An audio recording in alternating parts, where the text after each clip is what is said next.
வணக்கம் மக்களே, எல்லோரும் எப்படி இருக்கீங்க? நம்ம இன்றைக்கும் வயலுக்கு வந்தாச்சு. இன்றைக்கி என்ன வேலை பண்ண போகிறோம் அப்படின்னு பார்த்தீங்கன்னா, வயல் கொத்த போகிறோம். 3 பாத்தி இருக்குது. 3 பாத்தியும் நம்மளே தான் இறங்கி கொத்த போகிறோம். அதோடு சேர்த்து அந்த 3லேயும் வரப்பும் கொத்தணும்.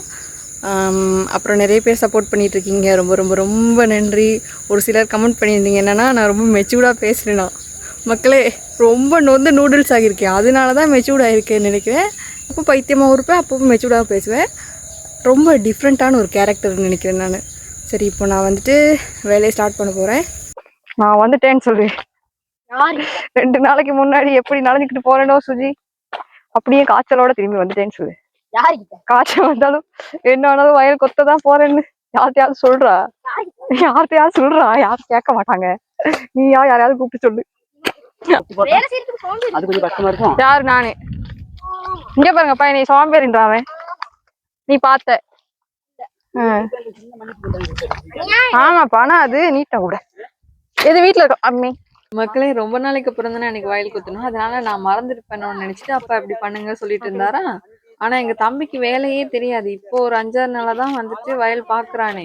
அவர் எதுவும் எனக்கு தான் எல்லாம் தெரியும் அப்படின்ற மாதிரி சீன் போட்டுட்டு இருந்தாரு அன்னைக்கு. இங்கதான் அந்த மீன் இருக்கு. ஓ, அந்த கருப்பு கலர் மீன் இருக்கும், சேர்ல இருக்கு மீன். அது இருக்கு. அது இல்லடா, இது வேற. இந்த மீன் சாப்பிடுவாங்கன்னு நினைக்கிறேன். என்னப்பா? முடிச்சிட்டு போயிடுச்சு. கொட்டியாச்சு. பெட்டியாச்சு. இங்க வர, அங்க போடா. அப்படித்தான் போங்க. அந்த பக்கம் போ. இப்ப நீ இடிச்சிட்டு வந்து நான் எப்படி வேலை செய்வேன்? காரத்தா கொடுக்குறான்ப்பா. அந்த கொஞ்சம் சொல்றது. நான் வைத்தியனா சொல்லு. இந்த இடத்துல வேலை செய்யும் போது உனக்கு என்ன பாட்டு தோணுது? விவசாயியா? நீ பாட்டு படிச்சுன்னா வார்த்தையை சொல்ற, பாடு.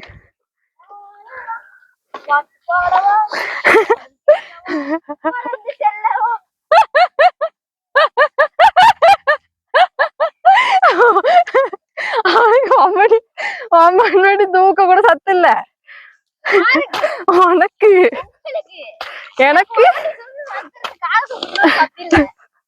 இந்த பச்சை பசையான பிள்ளை இருக்குல்ல, அது மேலால இருந்துச்சுன்னா நம்ம நெல் விதைக்கிறதுக்கு முதல்ல அது முளைச்சு வந்துடும்.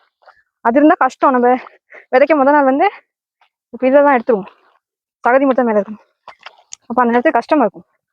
அதனால முடிஞ்ச வரைக்கும் இப்படி. எனக்கு காய்ச்சலோட வேலை செய்ய. காய்ச்சல் தான் பெருசு. காய்ச்சல்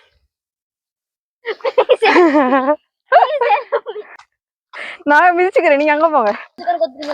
பாம்பு இருக்குடி, பாம்பு இருக்குடி.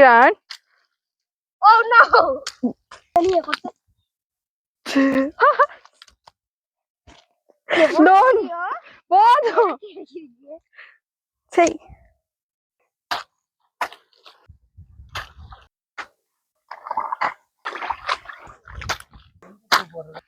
அப்புறம் என்னன்னா, அன்னைக்கு எனக்கு செம்ம ஃபீவரோட தான் வேலை செஞ்சுட்டு இருந்தோம். வயல் கொத்தும் போது என்ன பிரச்சனையா இருந்தது அப்படின்னா, கால் இந்த மாதிரி சிக்கிக்கும். எத்தனை தடவை தெரியுமா நானும் இந்த மாதிரி அப்பப்போ ஆடி ஆடி அசைஞ்சு காலை தூக்கி மேலே வைப்பேனா, ஒவ்வொரு தடவையும் கால் அவ்வளோ வெயிட்டா இருக்கும். சேரு ரொம்ப ஓட்டிட்டு இருக்குமா, அது எப்படி சொல்றது. ஒரு தடவை காலை வச்சுட்டு நின்ன இடத்துல இருந்தே கொத்துறது தானே, நல்லா ஆழத்துக்கே போயிட்டு கால் சிக்கிது. அதை எடுத்து வைக்கிறது தான் கொஞ்சம் ஒரு மாதிரி பெரிய ஒரு டாஸ்க் அன்னைக்கு எங்களுக்கு. அப்பா மண்வெட்டி 2 செஞ்சு எடுத்தாரா. இதுல 2க்குமே அப்படின்னு சொல்லுமா. இது ஏன் மரத்துல வெட்டி போட்டது ஏன் உயரத்துக்கு இருக்கு, என்ன விட உயரம்னு நினைக்கிறேன். அதை வெட்டி தாங்கப்பா, இவ்வளவு உயரத்துக்கு தான் கிளாஸ்ன்னு சொல்றேன். அதை வெட்டா போக மனசே இல்லையா. அப்ப அதனாலதான் நான் இந்த மண்வெட்டியில கொத்தி பரட்டிக்கிட்டு இருக்கிறேன். வீடியோ மாட்டிருக்கு சம்பவங்கள். வெற்றி வெற்றி. அவனுக்கு நடந்துக்கே இல்லை. கை கொடுக்குறியா? போயிட்டு காணல, அப்படியே நான் எரும மாடு குடிக்கிற மாதிரி குடிப்போ.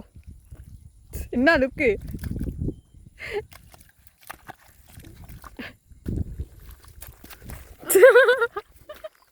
இது வந்து நிலானோட உழுவுற மோடு. அப்படித்தான் உழுதுட்டு இருப்பாரு. கீழே அப்படியே உட்காந்து தண்ணியில கழுவு மேல.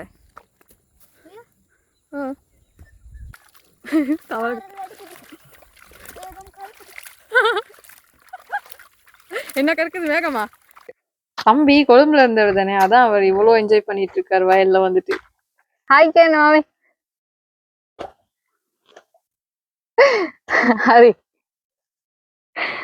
அவங்க அடுத்த வயல் வேலை செய்றாங்க. எங்க அப்பா அடிக்கடி சொல்ற விஷயத்துல இதுவும் ஒண்ணு. இந்த கை கால் இருக்கவங்கள பாவம் சொல்லக்கூடாது. மற்றபடி எதுவும் கடவுள் குறைவா கொடுத்துருந்தா அவங்களுக்கு நம்மளால என்ன சப்போர்ட் பண்ண முடியுமோ அதை பண்ணணும். அப்பையும் அப்படி சொல்ல ஏழதானே நிறைய பேர் கை கால் இல்லாட்டியுமே நாங்கள் உடச்சி சாப்பிடுவோம் நிறைய பேர் இருக்காங்க. எங்கள் ஊரில் ஒரு தாத்தா கருப்பட்டி வித்துட்டு வருவார். அவருக்கு ஒரு கை இல்லை, ஆனாலும் நான் வேலை செஞ்சு தான் சாப்பிடுவேன் அப்படின்ட்டு இருக்காரு. அவருக்கும் பிள்ளைங்க 2 பேர் இருக்காங்க போல. நம்ம வீட்டுக்கு வருவார் அடிக்கடி. நான் கேட்பேன், ஏன் தாத்தா இப்போதான் வயசாயிடுச்சே வீட்டில் இருக்கலாமே அப்படின்னு. இல்லை அப்படிலாம் ஏதாவது நம்ம உழைப்பு நம்ம காசுல தான் நம்ம வாழணும் அப்படின்னு. அவரெல்லாம் பார்க்கும்போதே சும்மா மாதிரி அசிங்கமா இருக்கும் வீட்டில் இருந்து சாப்பிட. எனக்கு வேலைக்குன்னு வெளியே போகாமலும் இல்லை, போன வேலை எனக்கு செட் ஆகலை. எனக்கு ஏசி ஃபேன்ல தான் வேலை செய்யறேன். இந்த மாதிரிங்க பிள்ளை வீட்டை கூப்பிட்டாலும் போயிருவேன், எங்கள் அப்பா அனுப்பாது. நிஜமாதான் மக்களே, எனக்கு ஏசி ஃபேன்லாம் செட்டே ஆகாது. நாங்க அன்னைக்கு பிளான் பண்ணி போனோம் மக்களே, ஹாஃப் டேக்குள்ள அந்த வயல் பாத்தி ஃபுல்லாவே கொத்தி முடிச்சிடலான்ட்டு. ஆனா நாங்க நினைச்ச மாதிரி நடக்கல, ரொம்ப டிலே ஆயிடுச்சு. ரீசன் அந்த கால் தூக்கி வைக்கிறதுக்கு நாங்க ரொம்ப கஷ்டப்பட்டோம். அதுக்கே பாதி டைம் முடிஞ்சிடுச்சோ அப்படின்ற மாதிரி ஆயிடுச்சு. வாடா வாடா, இப்படித்தாண்டா இருக்கணும். மண்வெட்டி பாரம் விளையாட்டி தம்பி வேலை செய்வான்னு நினைக்கிறேன். நம்ம டிலானுமே ஃபியூச்சர்ல வயல் ஒன்று எடுத்து விவசாயம் பண்ணுவோம் அப்படின்னு நம்புறேன் மக்களே. அப்புறம் எனக்கு சப்போர்ட் பண்ணணும்னு இவ்வளோ நேரம் வீடியோ பார்த்துட்டு இருக்கு எல்லாருக்குமே ரொம்ப ரொம்ப ரொம்ப நன்றி. எப்போவுமே சப்போர்ட் பண்ணும் அப்படின்னு நினைச்சிங்கன்னா எஸ்டேட் பொண்ணு யூடியூப் சேனலை சப்ஸ்கிரைப் பண்ணி லைக் பண்ணி உங்களோட ஃப்ரெண்ட்ஸுக்கும் ஷேர் பண்ணி உங்களோட கருத்துக்களை கண்டிப்பாக கமெண்ட் பண்ணுங்க மக்களே. இன்னைக்கு வீடியோவில் தான் நான் போயிட்டு வரேன். எல்லாரும் கவனமாக இருங்க. டாடா.